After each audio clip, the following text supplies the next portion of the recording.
Welcome back to our YouTube channel. आज का हमारा ये क्लास होने वाला बहुत ही खास, क्योंकि आज का जो हमारा टॉपिक है वो क्लास 9th के लिए भी हेल्पफुल है, क्लास 10th के लिए भी हेल्पफुल है। क्लास 10th के लिए बच्चों ने क्लास 9th में ये टॉपिक पढ़ लिया है, लेकिन फिर भी क्लास 10th में इसका रिवीजन फिर से आपके लिए है, रीविजिटिंग इर्रेशनल नंबर्स। इसमें आपको इर्रेशनल नंबर्स को प्रूव करना है that it is an irrational number. आपको याद होगा, अगर आपने क्लास 9th में पढ़ा होगा, prove root 3 is an irrational number, prove root 2 is an irrational number. तो ये टॉपिक्स थे और ये आपको प्रूव करना था। इसलिए ये जो टॉपिक हम लोग अभी करने जा रहे हैं ये क्लास 9th के बच्चों के लिए भी हेल्पफुल है और साथ साथ क्लास 10th के लिए भी ईजी रहेगा। ठीक है, स्टार्ट करते हैं हम लोग आज का टॉपिक। क्लास 10th के लिए सबसे पहले हम एक थ्योरम पढ़ेंगे और फिर उस थ्योरम को यूज़ करते हुए हम लोग अपने स्टेटमेंट्स को प्रूव करेंगे। ठीक है, अब ये थ्योरम क्या है ध्यान देंगे। तो आज हम लोग पढ़ने वाले हैं एक थ्योरम जिससे हमें काफ़ी हेल्प मिलेगा, काफ़ी मदद मिलने वाला है in proving that root 2 is an irrational number, root 3 is an irrational number. किसी भी प्राइम नंबर को प्रूव करने के लिए काफ़ी आसान हो जाएगा हमारे पास। थ्योरम क्या है? हमारा थ्योरम कहता है that let p be a prime number. कोई भी एक प्राइम नंबर लेते हैं। प्राइम नंबर का मतलब आप सबको पता है, बताने की ज़रूरत नहीं है।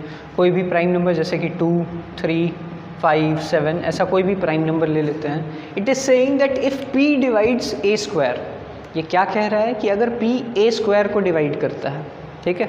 फॉर एग्जांपल p अगर एग्जांपल p को 7 ले लेते हैं। अगर p a स्क्वायर यानी सपोज़ हम लोग वो नंबर भी 7 ले लेते हैं, ठीक है। 7 स्क्वायर को क्या 7 स्क्वायर को डिवाइड करता है? बिल्कुल डिवाइड करता है। तो ये थ्योरम हमें कह रहा है if p divides a square then p divides a। अगर p a स्क्वायर को डिवाइड करेगा तो p a को भी डिवाइड करेगा ही करेगा। यानी अगर 7 स्क्वायर को डिवाइड कर रहा है तो 7 a को भी, दैट इज़ a की जगह क्या है 7 को भी डिवाइड करेगा। ये बहुत ही सिंपल सा थ्योरम है, मैंने काफ़ी ज़्यादा आसान तरीके से आपको समझा दिया। अगर इसे दूसरे नंबर्स पे भी हम लोग अप्लाई करके देखते हैं। फॉर एग्ज़ाम्पल एक सिंपल सा एग्ज़ाम्पल आपको दे देता हूँ दूसरे नंबर के लिए। अगर 2 के केस में लेते हैं, 2 डिवाइड्स 10 स्क्वायर। मैंने क्या बोला? 2 एक प्राइम नंबर है। If p divides a square, a की जगह क्या है 10 है। If p divides a square, आपको पता है 10 स्क्वायर कितना होता है 100 एंड 2 क्लियरली डिवाइड्स 100। तो ये कहता है, ये थ्योरम कहता है then 2 divides 10 also is equal to नहीं होगा, यहाँ पे डिवाइड्स लिखना बेटर होगा। So 2 divides 10 also. बस इतनी सी बात ये थ्योरम कहता है कि अगर कोई भी प्राइम नंबर किसी नंबर के स्क्वायर को डिवाइड करता है तो उस नंबर को भी वो डिवाइड करेगा। अगर किसी नंबर के स्क्वायर को एक प्राइम नंबर डिवाइड कर रहा है तो उस नंबर को भी वो प्राइम नंबर इजीली डिवाइड करेगा। That's all about the theorem. हमने ये थ्योरम समझ लिया है। अब इसी थ्योरम का इस्तेमाल करके याद रखेंगे इस थ्योरम को, क्योंकि ये थ्योरम मैं आगे वीडियो में यूज़ करने वाला हूँ। That if p divides a square then p divides a। ठीक है, इस थ्योरम को मैं आगे प्रूविंग में इस्तेमाल करने वाला हूँ। इस थ्योरम को नोट डाउन कर लें और अच्छे से समझ लें। चलिए स्टार्ट करते हैं हमारा आज का पहला क्वेश्चन। पहला क्वेश्चन हमसे पूछ रहा है that prove root 2 is irrational. हमें प्रूव करना है that root 2 is an irrational number. देखिए ये हम लोग कॉन्ट्राडिक्शन मेथड से प्रूव करते हैं। कॉन्ट्राडिक्शन मेथड क्या होता है? पहले हम लोग इस चीज़ को कंसिडर कर लेंगे जस्ट उसका उल्टा। यानी अगर प्रूफ हमें इर्रेशनल करने को बोला गया है तो हम लोग कंसिडर करेंगे that root 2 is a rational number. तो ले लेते हैं हम लोग let root 2 be a rational number. Root 2 को हम लोगों ने कंसिडर कर लिया रैशनल नंबर। ठीक है, अब आपको याद होगा अगर कोई भी रैशनल नंबर होता था तो उसे हम लोग p/q के टर्म में रिप्रेजेंट कर सकते थे, एक फ्रैक्शन के टर्म में रिप्रेजेंट कर सकते थे। हम लोग वही करने वाले हैं। रूट 2 इज इक्वल टू ले लेते हैं r/s। ठीक है, हम लोग एक फ्रैक्शन के टर्म में रिप्रेजेंट कर रहे हैं इसको।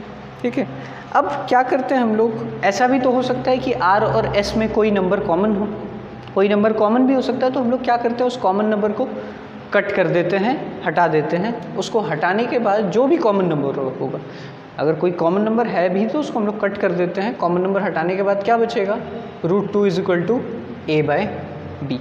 ठीक है, हम लोगों ने इसलिए पहले क्या किया, कॉमन नंबर्स को हटा दिया। अब इनमें कोई भी कॉमन नंबर प्रेजेंट नहीं है, √2 = a/b हो चुका है। ठीक है, अब अगर ये √2 = a/b है, हम लोग लिख सकते हैं b को इस तरफ ले आएंगे ऑपोजिट साइड, ये हो जाएगा √2 b × √2 = a। ठीक है, b √2 = a हो गया। We will square the both sides, लिख देंगे squaring both sides, squaring both sides. क्या मिलेगा हम लोगों को, b √2 का होल स्क्वायर हो जाएगा b² × √2 का होल स्क्वायर 2, यानी कि a²।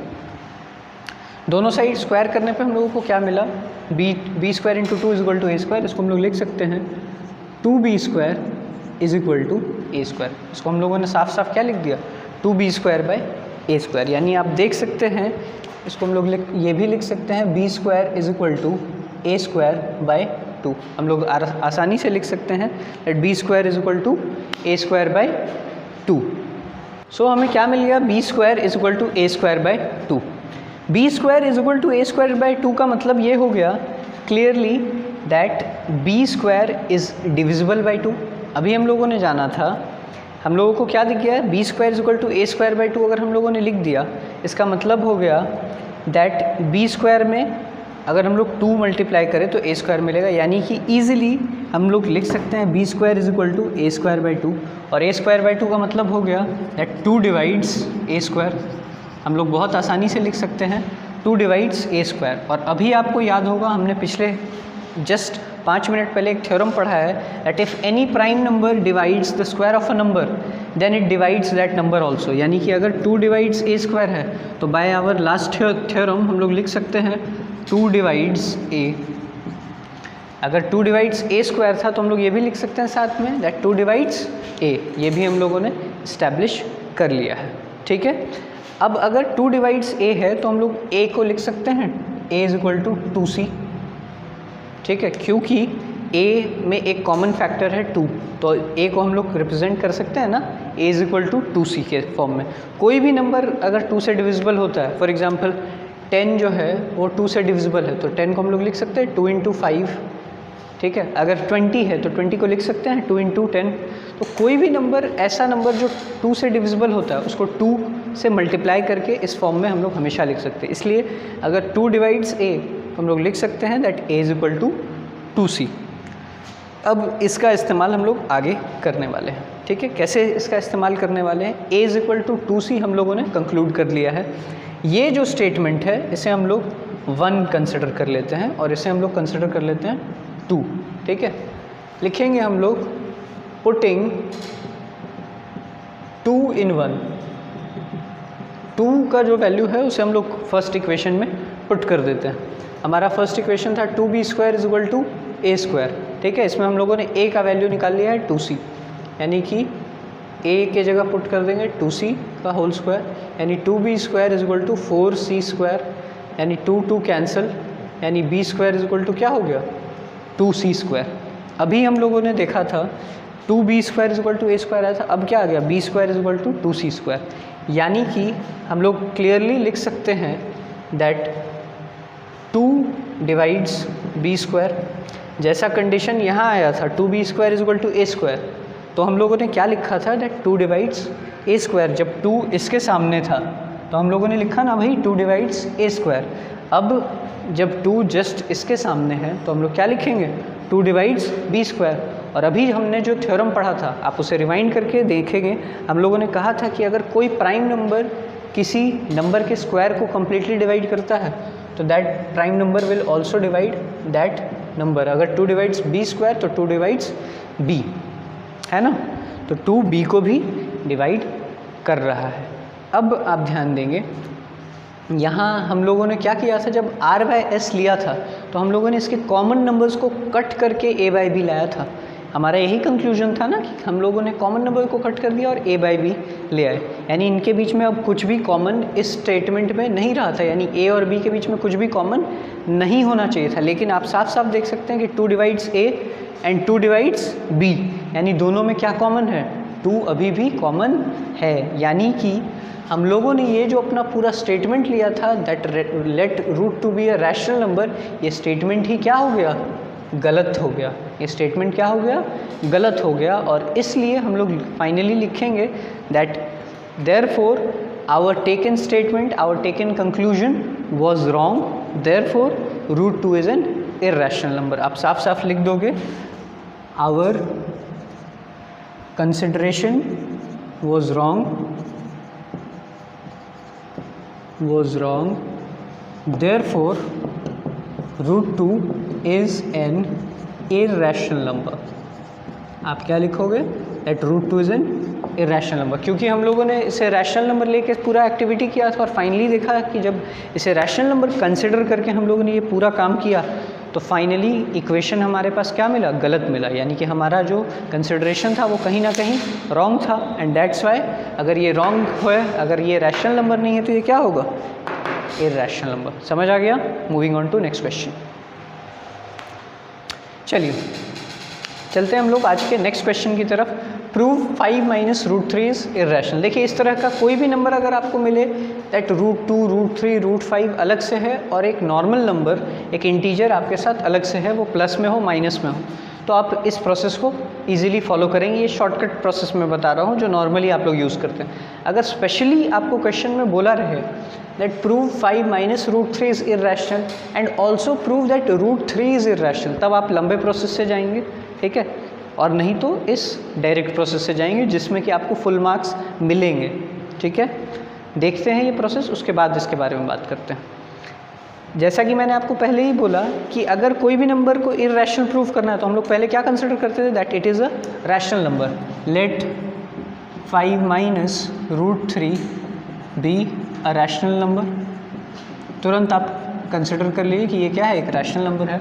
अगर ये एक रैशनल नंबर है तो 5 माइनस रूट 3 को हम लोग रिप्रेजेंट कर सकते हैं एज p बाई क्यू, कर सकते हैं। कभी भी कोई भी रैशनल नंबर होता है उसको p बाई क्यू के टर्म में रिप्रेजेंट कर सकते थे। अब क्या करते हैं कि रूट 3 को उस तरफ ले जाएंगे और p बाई क्यू को इस तरफ ले आएंगे। 5 minus p by q is equal to root 3। आप जैसा कि देख सकते हैं p बाई क्यू को हम लोग इस तरफ ले आए हैं और रूट 3 को दूसरे तरफ भेज दिया है। अब साफ साफ आप देखेंगे 5 क्या है, एक रैशनल नंबर है। p बाई क्यू तो हम लोगों ने खुद से कंसिडर किया, क्या है, एक रैशनल नंबर। ये पूरा पार्ट जो हुआ वो क्या है, रैशनल नंबर है। 5 एक rational number, p by Q हम लोग ने कंसिडर किया, ये भी एक रैशनल है। और आप लोगों ने क्लास 9th में ये प्रॉपर्टीज़ पढ़ी है that the sum of two rational numbers is always a rational number, the difference of two rational numbers is always a rational number, the product of two rational numbers is always a rational number and the division of two rational number always gives a rational number. यानी rational numbers का किसी भी तरह का operation करें तो आपको हमेशा क्या मिलेगा, रैशनल नंबर्स मिलेगा। लेकिन इस तरफ तो हम लोगों को रैशनल नंबर मिल गया, लेकिन आप क्लियरली देख सकते हैं कि रूट 3 क्या है, एक इर्रेशनल नंबर है। ये क्या है, इर्रेशनल नंबर है। और अब आप देख सकते हैं कि रैशनल और इर्रेशनल हम लोगों ने इक्वेट कर लिया है। यहाँ पे इक्वल टू का साइन है। क्या ये कभी भी बराबर हो सकता है, एक रैशनल और एक इर्रेशनल नंबर? नहीं। यानी कि हमारा ये स्टेटमेंट क्या हो गया, गलत हो गया। अगर हमारा ये स्टेटमेंट गलत है यानी कि हम लोगों ने कुछ गलत कंसिडर किया था। यानी हम लोगों ने क्या कंसिडर किया था, let 5 minus root 3 by rational number. ये हमारा स्टेटमेंट क्या हो गया, गलत। देयरफॉर हम लोग क्या लिखेंगे, that our statement that 5 minus root 3 was a rational number is wrong. Therefore 5 minus root 3 is an irrational number. आप लोग स्टेटमेंट्स ज़रूर लिखेंगे। देखिए मैं स्टेटमेंट्स नहीं लिख रहा हूँ, आपके लिए स्टेटमेंट लिखना बहुत ज़रूरी है। अब देखिए इस प्रोसेस में हम लोगों ने क्या कर लिया कि डायरेक्टली रूट 3 को इर्रेशनल ले लिया। मैं इसी के बारे में बात कर रहा था। हम लोगों ने रूट 3 को डायरेक्टली इर्रेशनल ले लिया। अब अगर क्वेश्चन में अलग से दिया रहता है that also prove that root 3 is irrational, ऐसा अगर क्वेश्चन में स्पेशली दिया रहता तब फिर आप प्रॉपर चैनल के थ्रू, जैसा मैंने आपको इसके पहले रूट 2 को इर्रेशनल प्रूफ करने बताया था, उसी तरीके से पहले आप रूट 3 को इर्रेशनल प्रूफ करेंगे तब इसे इर्रेशनल प्रूफ करने आएंगे। ठीक है, तब आपको स्टेप बाय स्टेप होगा और वैसे में मार्क्स भी ज़्यादा रहते हैं। लेकिन नॉर्मली आपको वैसे नहीं करना है। जब आपको स्पेशली बोला जाए क्वेश्चन में तो ऑल्सो प्रूफ, तभी आपको वैसे करना है।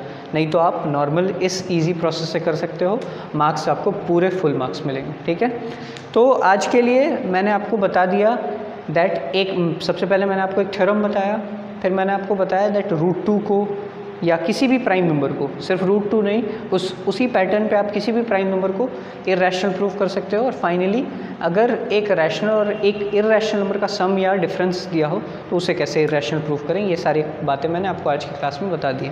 आपका आज का काम है अपने नेक्स्ट एक्सरसाइज को, अगर आप NCERT बुक फॉलो कर रहे हैं तो एक्सरसाइज 1.3, अगर आप NCERT फॉलो कर रहे हैं तो एक्सरसाइज 1.3 आपका आज का होमवर्क है। हम लोग नेक्स्ट डे नेक्स्ट एक्सरसाइज में बढ़ेंगे और उसके बाद ये चैप्टर ख़त्म हो जाएगा। ठीक है, तब तक के लिए stay home, stay safe and keep learning.